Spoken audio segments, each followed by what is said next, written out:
Vamos falar de esporte agora com a Susan, que ela tá na área. Oi, Susan. Oi, Polito. E para quem está em casa acompanhando a gente ao vivo no esporte, não deu pro Figueirense ontem à noite. Meu Deus, eu tô só esperando o Claudião entrar aqui para comentar que desastre, hein? A gente conversava com o Cláudio nos bastidores, um desempenho desastroso do Figueirense em campo, assim, deixou o torcedor decepcionado, não mostrou atividade de fato ali contra o Maringá e perdeu de 3-1 em casa, né? Um retorno para o Scarpelli depois de mais de 30 dias e com essa decepção para o torcedor. Bora lá. Vamos lá. Então a gente começa falando do Figueirense. Ontem não deu para o time alvinegro, ele que perdeu para o Maringá em casa diante do torcedor. Um placar sofrido, 3-1. O Heitor Machado chega mais com tudo que rolou nessa partida. Oi, Heitor, boa tarde. Oi, Susan, tudo bem? Uma ótima tarde para você, aos amigos que nos acompanham no Balanço Geral. Na estreia do Figueira como mandante na Série C do Campeonato Brasileiro, um resultado bastante negativo. O Maringá levou a melhor aqui no estádio Orlando Scarpelli, 3-1, 2 gols marcados no primeiro tempo pelo Felipe e pelo Calito. O Raí ampliou no finalzinho do segundo tempo e o Figueira só conseguiu descontar já nos acréscimos, praticamente no último lance da partida, com o Lucas Alves. 2 jogos, empate na primeira rodada, derrota agora no estádio Orlando Scarpelli e apenas 1 ponto somado. O Figueira fecha essa segunda rodada na 14ª posição da Série C.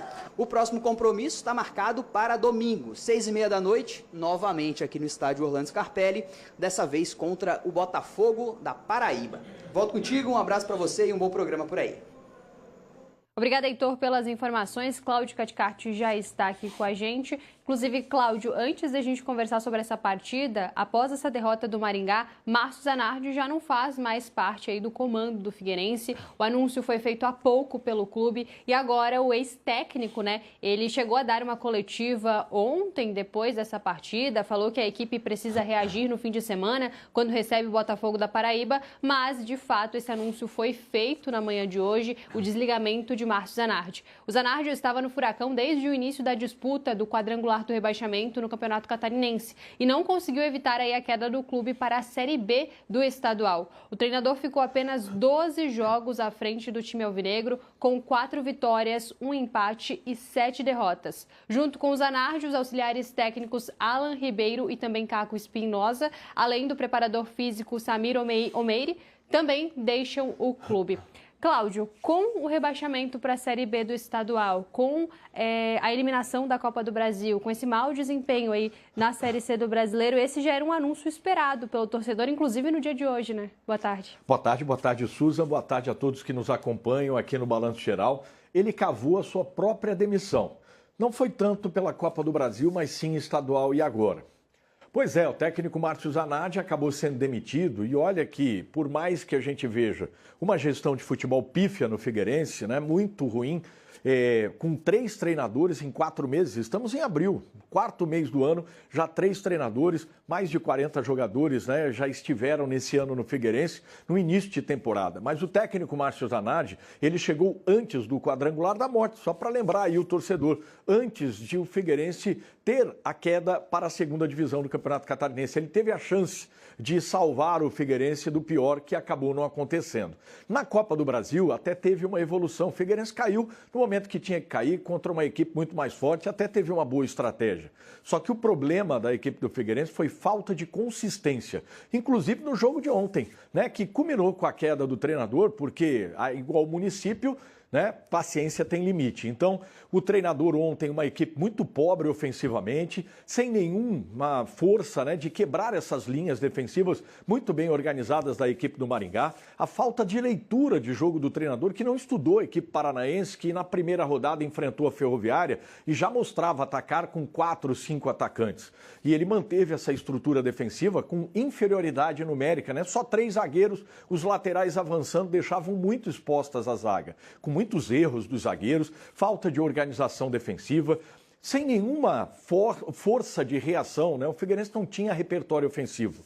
Susan, o jogo de ontem, quando a gente espera, depois do segundo tempo que o Figueirense teve contra a equipe do Ipiranga lá em Erechim, que tivesse uma evolução, uma organização da equipe no aspecto defensivo, que tivesse soluções ofensivas, que fosse uma equipe que machucasse mais o goleiro da equipe adversária, Figueirense não conseguiu isso. Nem Arthur Henrique repetiu o que fez no jogo anterior, nem o próprio Igor Bolt, o Dudu, que tinha entrado naquele jogo. Até a escalação inicial que ele colocou foi promissora. Mas não é só colocar os nomes. Você tem que ter uma evolução de trabalho e consistência, né, com a montagem dessa equipe, a distribuição dela, a organização. Os treinamentos da semana parece que pioram a situação do Figueirense. Em vez de melhorar, o time vai evoluindo, né? Em vez de evoluir, vai evoluindo. Então, apesar dessa gestão de futebol muito ruim no estádio Orlando Scarpelli, essa decisão foi correta. Agora, chega de erros dentro do estádio Orlando Scarpelli. O próprio diretor, o Daniel Kaminski, né, também esgotaram muitos erros desse diretor, que está na corda bamba também, mas a queda do Márcio Zanardi foi acertada. Agora, quem vem? A gente está batalhando isso e espera trazer aqui, não só na NDTV, no Jornal ND e também no portal ND+. Cláudio, você comentou sobre o desempenho dos jogadores em campo, ali sem muita ação. A gente teve um exemplo parecido da Chapecoense com a queda do Gilmar Dalpozo. A gente pode relacionar esse mau desempenho em campo com uma possível relação ruim com o treinador ali nos bastidores? É que a questão do Gilmar Dalpozo lá em Chapecó foi mais uma questão de ruptura interna, de entendimento. Ele reclamou das contratações feitas lá em Chapecó, com a mudança, né, da forma de contratar, e tinha saído daí o braço direito dele, o Maringá, que era o executivo de futebol, caiu o executivo de futebol, o vice-presidente de futebol também, né, o Linderman, e aí teve essa ruptura interna. O trabalho do Dalpozo, mesmo numa Série A, sabendo os limites da Chapecoense, era bom, diferente do Márcio Zanardi aqui. Não teve essa ruptura interna. Ele saiu e foi demitido pela falta de consistência do seu trabalho, né, do seu trabalho na semana e nos jogos. Isso ficou muito nítido. Ficou aí, né, ainda aquela esperança. Ele ajudou na remontagem, na reformulação do elenco, ele participou diretamente das indicações, mas nem ele conseguiu organizar dentro de campo essa equipe que está inoperante. E olha, na Série C não dá para esperar. São 19 rodadas, já passaram 2. Faltam 17. Então a decisão foi acertada, apesar desses solavancos de ruindade da gestão de futebol do Figueirense. A gente espera agora então para ver quem assume o Figueirense, né, na próxima, para a temporada, para a sequência da temporada, e o jogo já no domingo. A gente segue acompanhando então os bastidores do time alvinegro. Cláudio, muito obrigada pela participação. Amanhã a gente retorna, né, para preparar o jogo do Leão agora, Copa Sul-Sudeste contra o Caxias, e a gente se liga aí, né, todos com a gente aqui na NDTV Record. Te espero amanhã então, até lá. Até mais.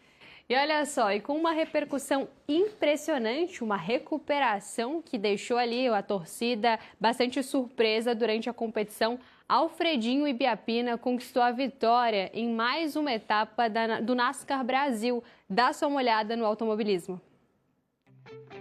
O susto veio já na primeira volta da corrida 1. Alfredinho Ibiapina despencou para o fim do grid após esse incidente.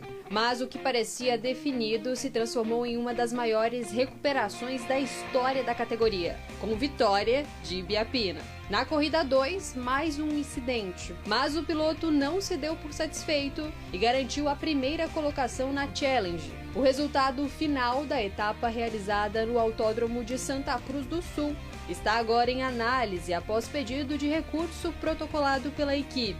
A próxima disputa da NASCAR Brasil acontece no dia 3 de maio, em Cascavel, no Paraná. Tá aí Alfredinho representando muito bem Santa Catarina em competições da NASCAR Brasil.